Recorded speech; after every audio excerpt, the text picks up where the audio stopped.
Who Did the Do? A show that would answer just that question. Who did the do? This show is a platform for stylists who created celebrated looks on celebrities. I'm your host, Khadija, here in the city of brotherly love, Philadelphia, Pennsylvania, where we're going to catch up with the talented barber, Kenny Duncan, and see what great things he's doing right now here in the industry.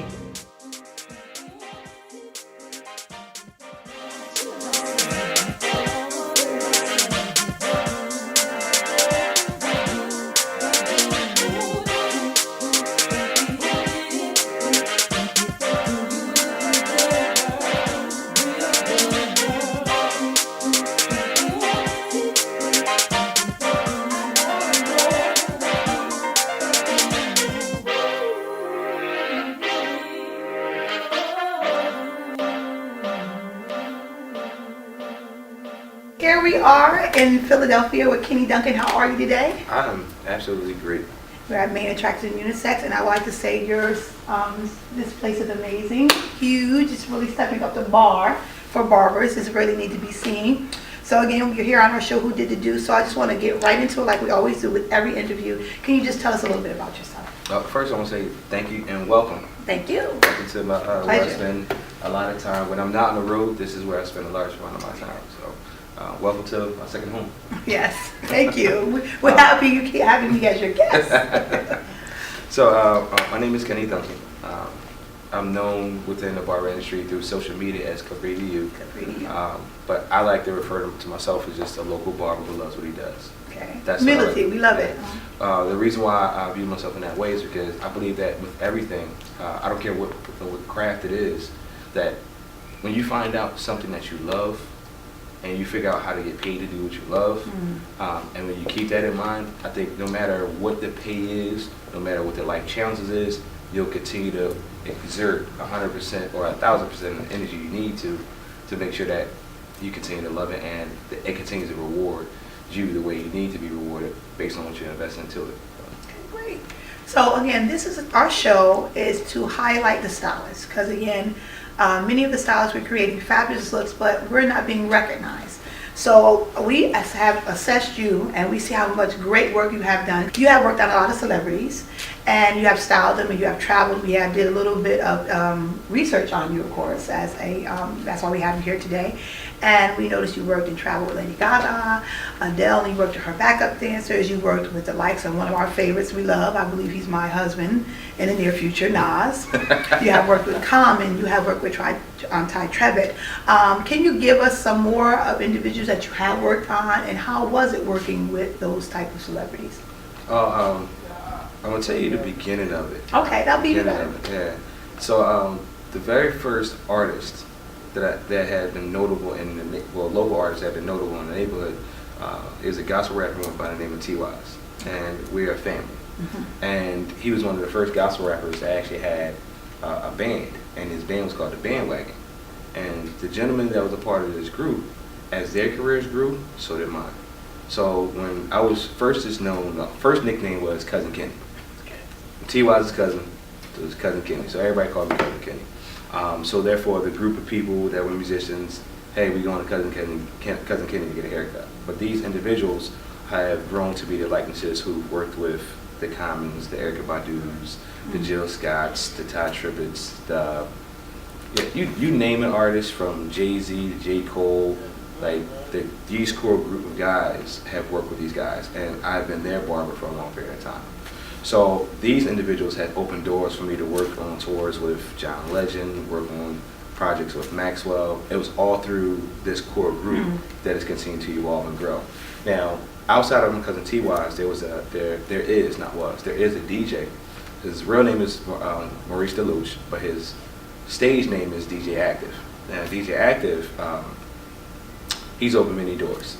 Same fashion, same way, starting off as a DJ on a local radio station. He ended up coming to my barbershop one time because it was a braider that was working with. Her name is Naima, and she was one of the baddest in the land. So she drew a lot of people in, including him.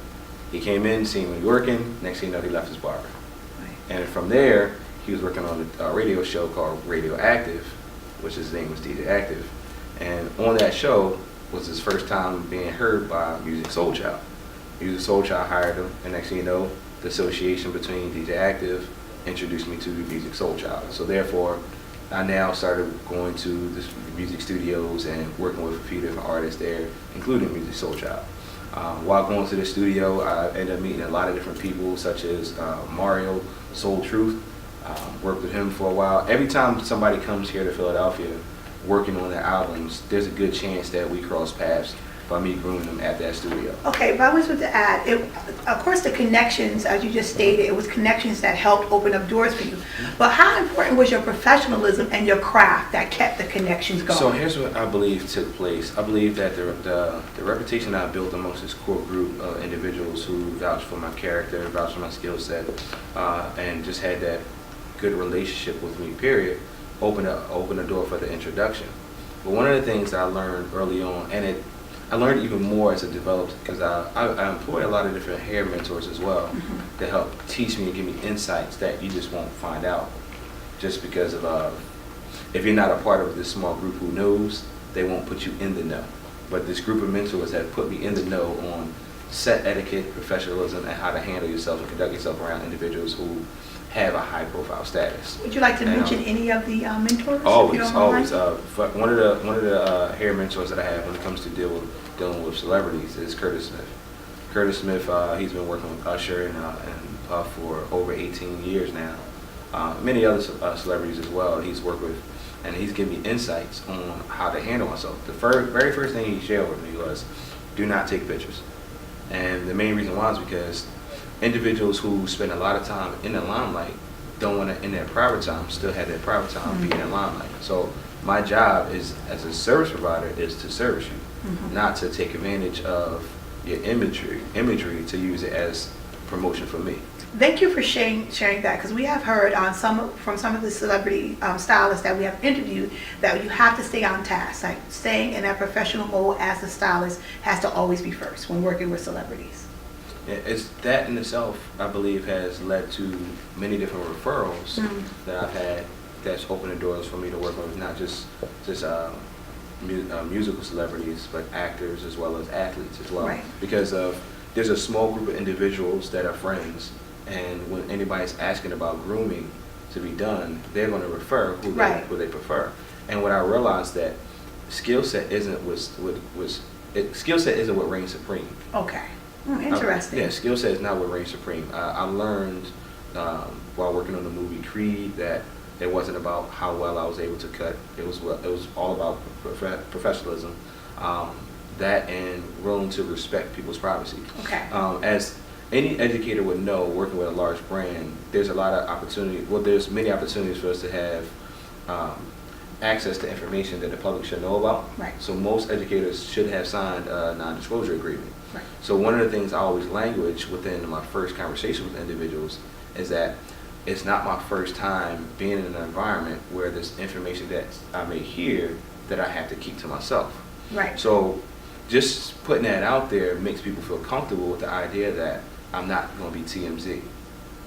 Cool. Oh, excellent. Excellent point. My value isn't just in how well I can service you. My value is that I'm willing to be discreet.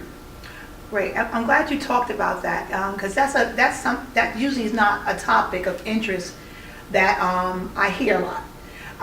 You were one of the first in the interviews that stated that it's just not the professionalism of the craft, it's also the personal aspect of keeping the privacy of whoever you're working with that has helped open even more doors for you. And that's a great to hit on that, because I didn't even think about that. I didn't think about because most of us as stylists, we just go into the mode of I'm here to give a service to you.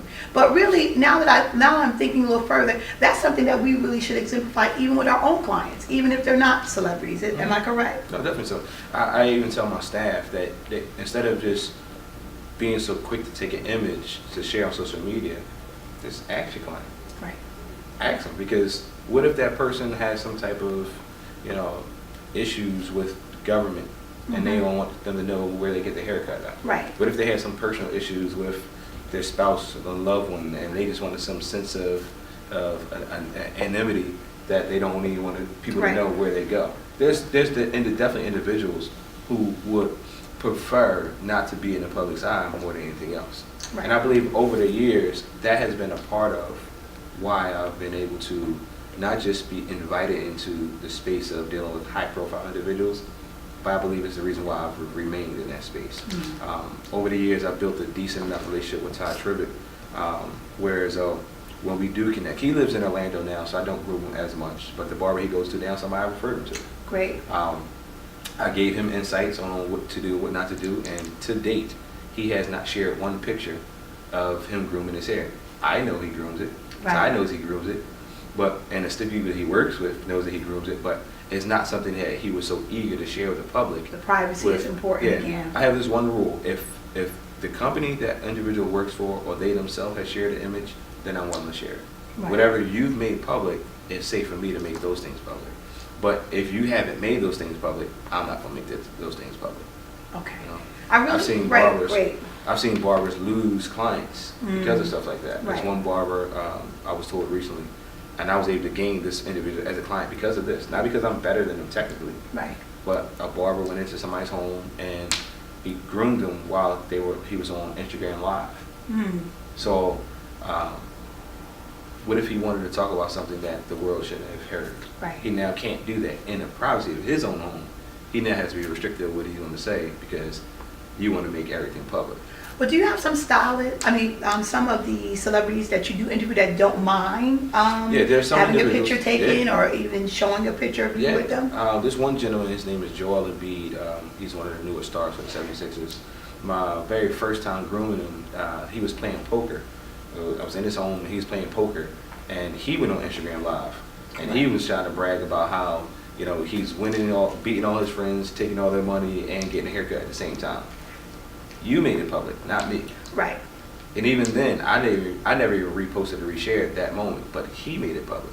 So therefore, he becomes comfortable with it because that's something he's willing to do. Okay. And I had another client, and he likes to go on Instagram Live while he's getting a haircut. But one of the things I like to do is I'll try to remain out of his angle because it's not my job to be seen by his followers because he's built those followers, not me. So it's not my job. If I just so happen to come across it, it's because he intentionally maneuvered the camera to be so. So I'm not trying to be that guy that's, Right. trying to jump around. And I think people get that and they respect that one. So therefore, they understand that I know how to handle myself, conduct myself. And whenever I'm not available, they know that I'm going to go through those check marks before I refer somebody else to groom them as well. Because I can't be in more than one place at one time, so there's always opportunities for others as well. So you just shared so much great information with us. So we know you travel a lot because you do a lot in the industry. Would you like to share some of the traveling that you do? I know you attend many of the hair shows that are just all across the board, from Orlando, of course, in New Jersey. So you mind sharing your schedule with us, a little bit of your schedule, the work that you do? Most weeks, I'm in the salon Wednesday through Saturday, given that I don't have anything that's pulling me out of the salon. Okay. Most weeks. Well, I can't even say most weeks now, because it's evolved. But I would like it to be most weeks. Okay. Because my clientele has been very loyal to you. Majority of the clients that I have here are clients that have been with me 10 years plus. Okay. And as my career grows, I don't want to change on them. I like to be there for the people who's been there for me. But I do have large opportunities outside of the shop as well, which include I have scheduled days throughout the year from now, contracted now between now and March, which is the end of the basketball season, to do these things called grooming days with the 76ers. So we Wow. have set days where massage therapists, manicurists, and pedicurists, as well as myself and a couple other barbers, we actually give free services to the players. It's free to them, but corporate Gotcha. compensates us for our Understood. time. Great. Totally understood. That works pretty well. But then outside of that one, I still do a lot of mobile services for some of the same guys because everybody can't be serviced on a window that they have. But then some people don't even want to be serviced there. They prefer to be serviced within their home. Outside of that, I work with the Andes company, so I do a lot of traveling with them. There's about 20 major shows throughout the year that I'm usually at, and then there's probably another 40 to 50 classes that we'll do with them throughout the year. There's the Exotic Hair Battle Tour that we're in. We do 7 shows a year in different cities across the country. As then I actually have my own private classes that I'll do here and many other places. I'm a partner with Phoenix Lawn Suites in Charlotte. Okay. So I fly back and forth between now Wow. and Very busy. Yeah, Extremely busy. and then I try to, well, I've been afforded the opportunities to do major world tours. I only try to do one at a time because it can become taxing on my schedule. Right now, currently, touring with the Lady Gaga tour. Great. And what I'll do is every 10 to 14 days, whatever city they're in, I'll fly into that city. If it's overseas, I'll be away for about 3 days. If it's local, if it's within a 2-hour or less flight, I can do everything within the same day. If it's more than that, then it will take 2 days because it's working day and then traveling day. Wow. Lady Gaga recently was hurt, and previously she was out for a while. And during that time she was out, DJ Active gave me an opportunity where I was supposed to be on the Janet Jackson tour. Okay. And I ended up getting connected with Adele. And how that happened was I was already planning on being in London for where they was doing the rehearsals with Janet Jackson. But then the Wednesday before I was going to leave on that Saturday to go to London just to start grooming with everybody, they ended up canceling the tour. But I still was booking it as a workcation because I still like to enjoy wherever I'm at as well. I don't want it just to be work. I still went. And the funny thing is I always take my stuff. Smart move. Yeah. And as soon as I landed, one of the guys that were part of the core group of individuals that I built good relationships with, his name is Aaron Draper. He's a percussionist for for Adele. And as soon as he seen the Instagram post, me saying I was there, he says, "Kenny, we need you." They were in the midst of, they were 1 year in on a 2.5-year run. And he says, "Kenny, we need you. We're hurting bad, especially overseas because of the many different individuals that were on the tour that just couldn't find a consistently good barber."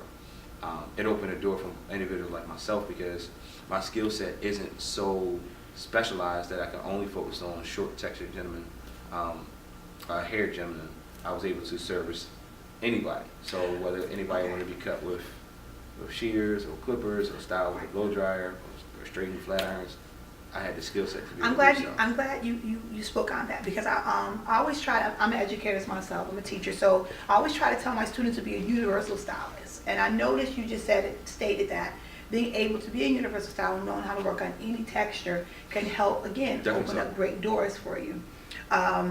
So where did you start your education at? Because again, you shared so much with us. So how was your humble beginnings, and from your humble beginnings, what advice would you like to give to those again who might want to work as a celebrity stylist or just hone their craft? What advice would you like to give from your humble beginnings into where you are now dealing with education? Because I know that's something very, very important to you with education. I think the declarative statement that I'll share in the beginning, is always remain open to learn and grow, and always identify what you're not good at, and identify who is better than you at that very thing, and employ them to be your mentor. Right. That's the declarative statement. You said employ. Okay. I wanted to be clear. You said employ. Yes. So I use that as a declarative statement in the beginning, but now I'm gonna share some supporting statements and some stories to help support that declarative statement. The reason why I talk in the manner in which I do, I have a decent resume that would cause some people to be arrogant, but because I know that I'm only here because of the pouring into from so many different individuals that are better than me at specific things, I stand before you as a reflection of many different people. So therefore, I can't take credit and say that, hey, I've developed these things on my own. This is in and of myself. Well, honestly, you can, but you're not. So I think that the one thing that God has blessed me with is the ability to articulate well the things that I have learned. Right. I think that's the one thing that's unique to me with being a creative individual, because not all creatives can articulate in the same fashion. I believe that's the gifting that God has given me in that space.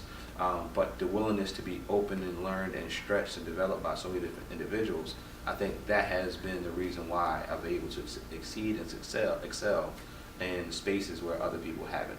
So it started off with me working with the Andes Company. Okay, Andes. Majority of the And how many years? How many years was it with Andes? I got employed with them in February 2005. Okay, so it's been a bit of a run. Yeah, Wow. yeah.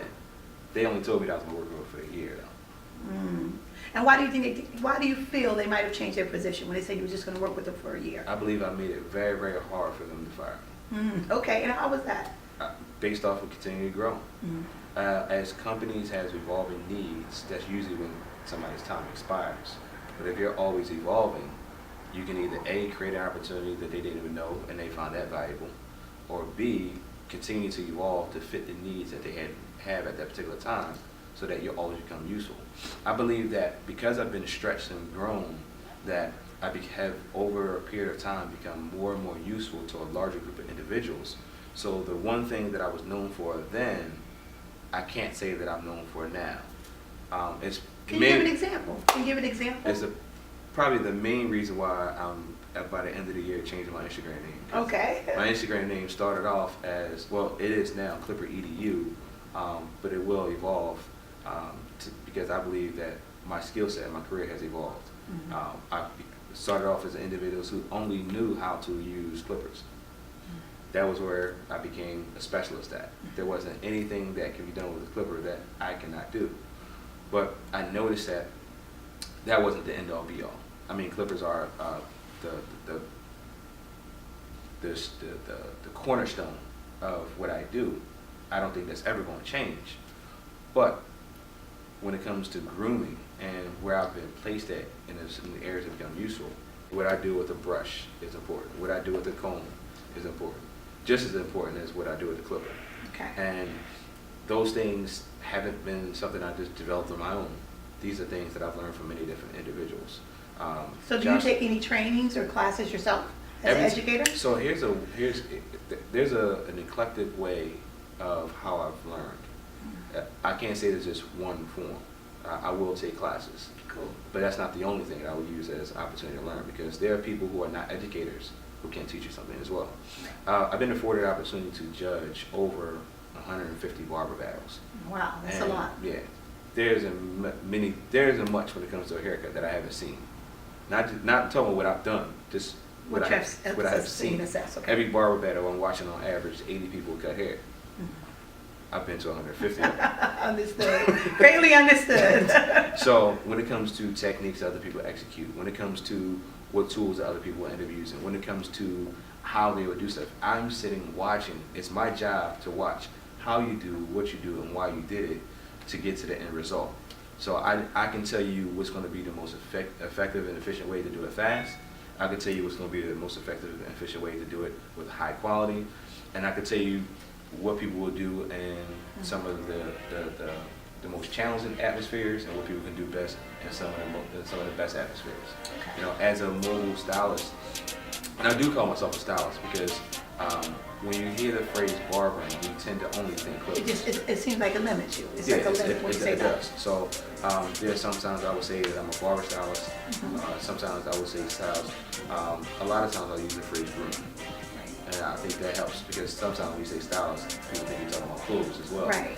So a lot of times I like to say that I'm groomed. With that being said, and how I've evolved has been